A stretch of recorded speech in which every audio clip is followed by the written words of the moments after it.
So today we're going to make a nice simple shoe rack. It's going to be 3 feet long by 14 inches high.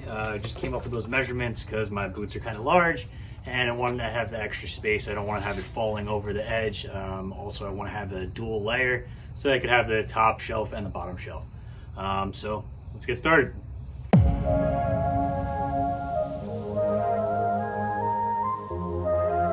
Honestly, we have a lot of more shoes than we thought we did. So what I'm gonna do is build something that we can shove in our closet and just get the shoes out of the way and not be in a giant pile anymore. And I already went ahead and went to Home Depot.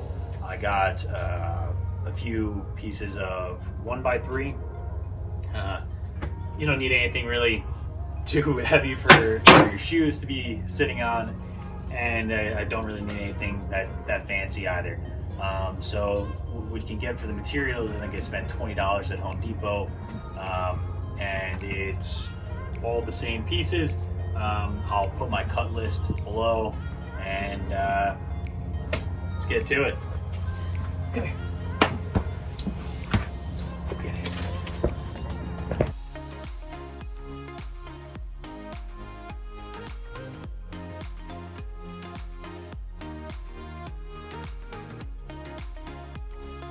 Few holes to the side with a pocket hole driller so that I can easily tie in from one to the other.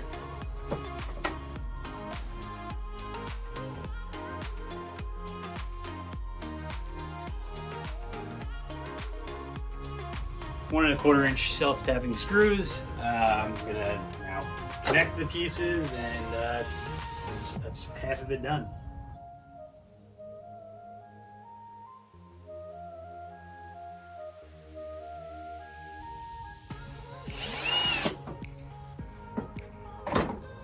All right, you got your 14 by 14s outer. We're gonna repeat again for the other side.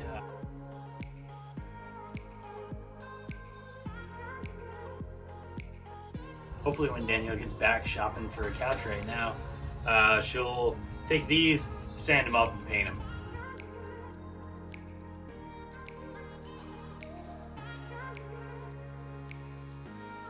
The benefit of the whole jig is that you're not gonna see any screws.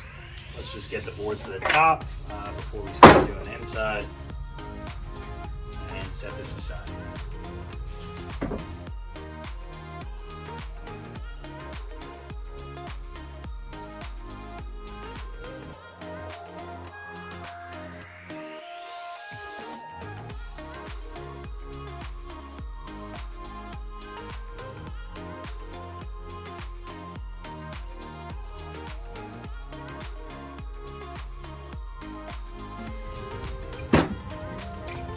So what I'm doing right now is we got the basic frame together.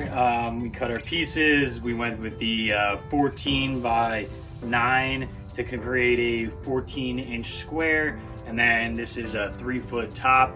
And because it's 14 inches, it should be able to fit a pairs of shoes on the bottom as well as the top. We have the other pieces for the top to cover this. However, I'm just making the back support now so that these don't buckle in.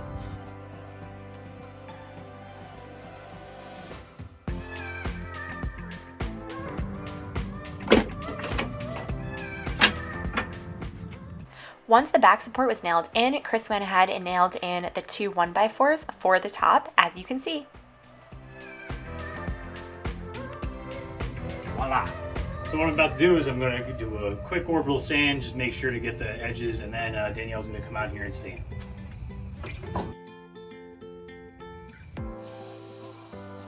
So I'm choosing 220 grit. I'm not doing anything crazy, and that was pretty much it for this side. I just want to make sure that things are smooth and good.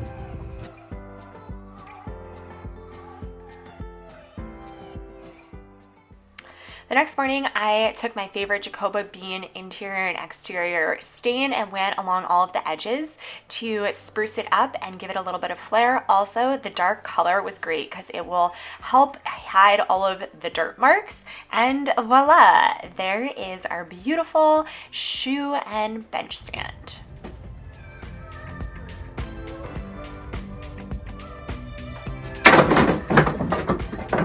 That's like a bench. Yeah, it's a bench for your shoes. And I also said in the video earlier that you're gonna come home and sand this because I don't want to paint. So I'll sand if you paint. Okay.